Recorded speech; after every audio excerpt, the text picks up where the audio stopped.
Jay-Z did it again, man. And everybody wants to ignore it, but I'm here to say it. Jay-Z stepped on Nas' album release with some bullshit, bro. Yeah, a bullshit song with Pharrell, Entrepreneur. I heard it. Yeah. You listen to it 5 or 10 times, the hook is catchy. Pharrell's like, yeah, but the song is trash. yeah, right. Jay-Z, So like, you keep talking. This was what Pharrell was doing. yeah, Black Power. Jay-Z Yeah. is talking shit about us. Get YouTube, money. man. Yeah. You niggas is broke. He was his mouth. Yeah, That's like what the? I'm like, they played that shit, and everybody's like, you listen to it a couple times. Like, no, it ain't. Jay-Z, you supposed to hear Jay-Z song once, and that's supposed to be like, all right, yeah, it's a bop. You got to listen to it 4 or 5 times. It's mid. That shit Reggie. I said everybody in that though. He was talking about us, the things y'all hear on YouTube and this and that. And Jay was just kind of answering his critics, but it wasn't needed. And like I said, I don't think it overshadowed Nas, but it could have. Nah, it didn't.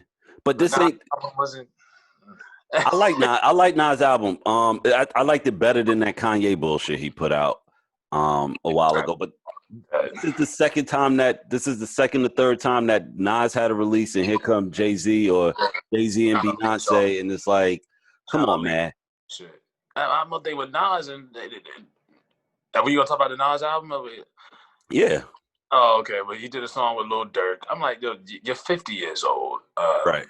These young boys are not checking for a Nas album. Most of them. If they are gonna check for Nas, they're gonna check for your old shit. Your Nas is like shit like Illmatic, Streets, you know what I mean? Stuff like that. Right. They're not checking for that. I didn't mind the Durk on because it was just a hook. Now if he would have gave him a whole verse, I'd have probably been like, you know what he's still trying to do, trying to cater to the young boys. I'm like, bro, I get it's a young man's game, but like, right. Bro, hip hop has been around 40 years, so there's an older audience that's out there too, that grew up on you, that want to hear, Nas. That Nas.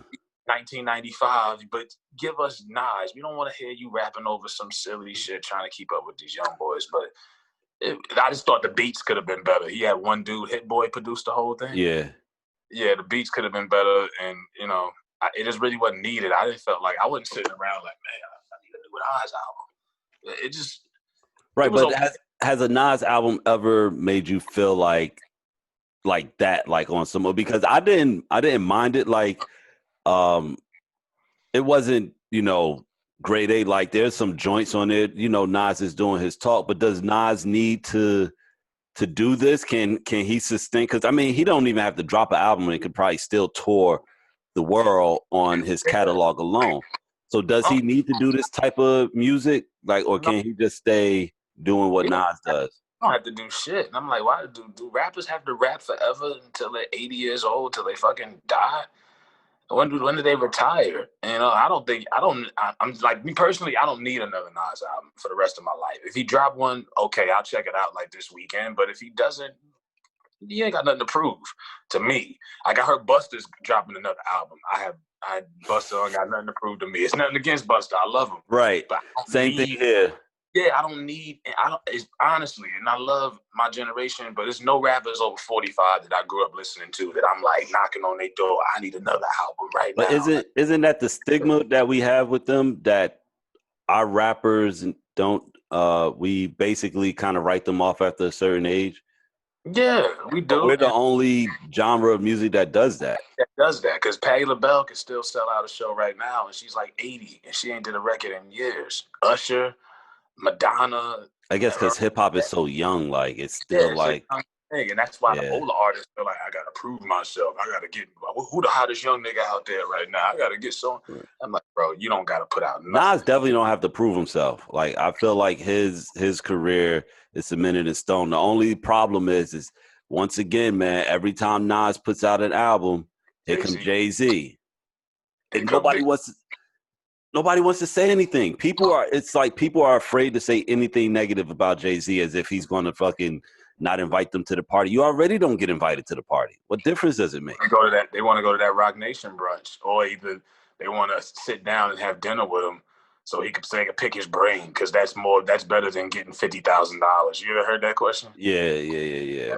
But that shit. So every time Nas drops an album, he puts out something to try to overshadow it. Yeah, I think so. And like I told everybody, obviously that ether really, really dug deep into Jay-Z, because here we are 18 years later, he still ain't gonna let Nas have, like, just let Nas have the weekend. Like, come on, man.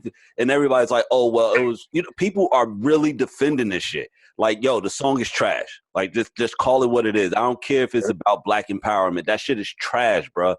Trash. It's trash. Like I said, if you listen to it enough, maybe the hook with Pharrell gets you, but it's trash. It's not gonna.